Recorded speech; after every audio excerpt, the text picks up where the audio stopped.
بسم اللہ الرحمن الرحیم۔ السلام علیکم۔ ایک دفعہ ایک بادشاہ نے پانی مانگا تو آس پاس کوئی بھی نہیں تھا۔ بادشاہ زور زور سے کہہ رہا تھا کہ اگر کوئی میری آواز سن رہا ہے تو مجھے پانی دے۔ اس وقت مالی پاس ہی باغیچے میں پودوں کو پانی دے رہا تھا۔ وہ کچن میں گیا اور بادشاہ کے لیے پانی لایا۔ جیسے ہی پانی لایا بادشاہ نے پانی پیا۔ کچھ دیر بعد بادشاہ کی حالت خراب ہو گئی تو اس نے پانی پلانے والے مالی کو ذمہ دار ٹھہرایا۔ بادشاہ نے کہا کہ صبح صبح مالی منحوس کی شکل دیکھیے تو اب سارا دن خراب گزرے گا۔ سارا دن بادشاہ کے پاس جو خبر آتی وہ افسوسناک ہوتی۔ اس دن بادشاہ کے لشکر کو بھی شکست ہو گئی جو کہ سرحد پر کئی دنوں سے دشمن کا مقابلہ کر رہا تھا۔ اس دن بادشاہ کے پاؤں میں موچ بھی آ گئی تو وزیروں نے جنگ میں شکست کا ذمہ دار بھی مالی کو ہی ٹھہرا دیا۔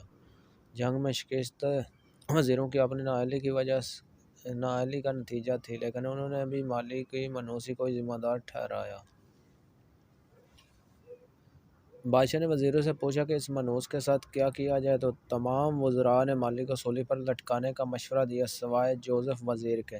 بادشاہ نے کہا کہ صبح کا سورج نکلنے سے پہلے مالی کو سولی پر لٹکا دیا جائے۔ جوزف بہت پریشان تھا۔ بادشاہ نے پوچھا جوزف کیا بات ہے، کیا آپ کو میرا فیصلہ ٹھیک نہیں لگا؟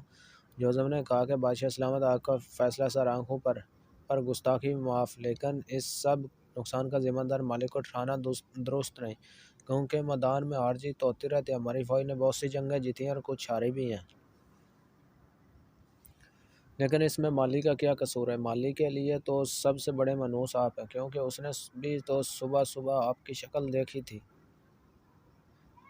جس کی وجہ سے وہ سولی تک پہنچ گیا ہے۔ لیکن آپ تو بادشاہ ہیں، آپ تو زندہ رہیں گے۔ بادشاہ کی آنکھیں کھل گئی اور اس نے مالی کی سزا معاف کی اور کہا کہ اگر کسی نے مالی کو منحوس کہا تو اس کو 100 کوڑے لگائے جائیں گے۔ بادشاہ نے جوزف کا شکریہ ادا کیا کہ آج ہم آپ کی وجہ سے ایک بے گناہ انسان کے قتل سے بچ گئے۔ ویڈیو دیکھنے کا شکریہ۔ اللہ حافظ۔